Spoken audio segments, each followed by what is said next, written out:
Hello and welcome to Play PKN, the weekly video bulletin of the top news stories on PKN Packaging News, Australia's media hub for the packaging industry.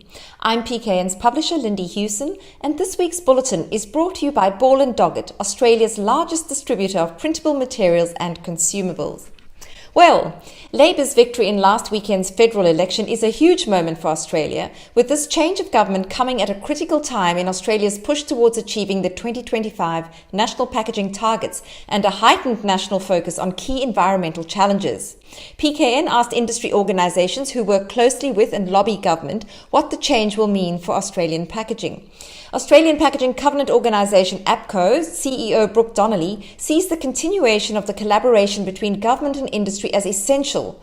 Ongoing facilitation of the work will progress through APCO programs and partnerships, along with a focus on the next horizon for sustainable packaging management in Australia through effective implementation of the NEPM review recommendations, Donnelly told PKN.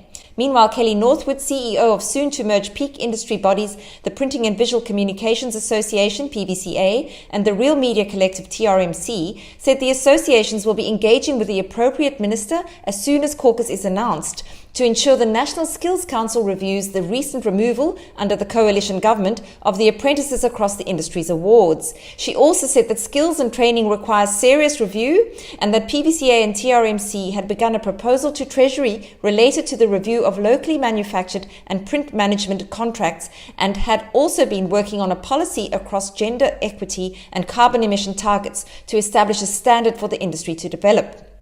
Great work all round. From politics to sustainability, and in an Australian first, Visy has confirmed its ability to produce a 50% recycled plastic milk bottle, an achievement which was featured on 9 News this week. The 9 News report pointed out that 98,000 tonnes of plastic waste comes through the doors of Visy facilities each year, mainly from curbside collections, and that previously the milk bottles made there from recycled plastic only contained 20% recycled materials. The report confirmed that the new process took a lot of testing and has been given the approval for food-grade recycling, and said the goal is now for other recycling organisations to follow suit. Now, while on the subject of plastics, the ACCC has said it won't oppose the proposed purchase of Synergy Packaging by Pact Group Holdings, saying the acquisition is unlikely to reduce competition in Australia's rigid plastic packaging sector. ACCC Commissioner Stephen Ridgway said, "Our investigation concluded that Pact is not a close competitor of Synergy, and the acquisition was not likely to substantially lessen competition." ACCC said Synergy offers short product runs to small and medium business customers, while Pact primarily services larger customers with high volume orders. The ACCC further concluded that the acquisition by Pact and its involvement in the production of recycled PET raw materials in Australia would not allow it to block Synergy's competitors from accessing recycled raw materials because imported recycled PET materials would remain available. The ACCC said it considered it unlikely that Pact would have an incentive to stop supplying smaller customers because Synergy's equipment is primarily suitable for customers with lower volumes. Well, from plastics to carton, and Opal, in partnership with Dan Murphy's, has designed and created an Australian-made Dan-picked wine delivery subscription service box, which is 100% recycled and recyclable, and integrates a QR code that provides information on the wine, tasting notes, and food pairing suggestions. A tick in the box for smart packaging.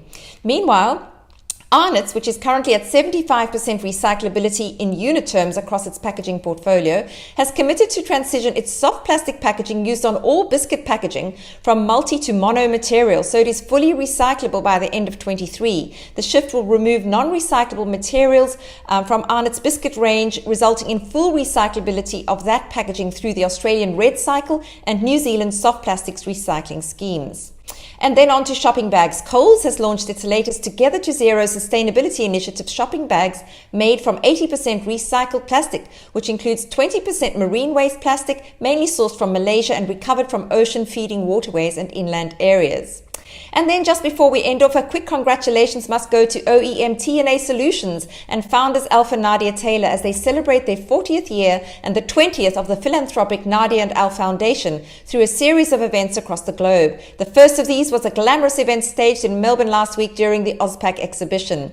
And finally, speaking of AUSPACK, the huge success of AUSPACK 2022 was voiced directly from the show floor by 50 exhibitors and visitors. PKN recorded these on a live stream podcast, the AUSPACK 5. trials. In case you missed it, head to our website to find out who we spoke to.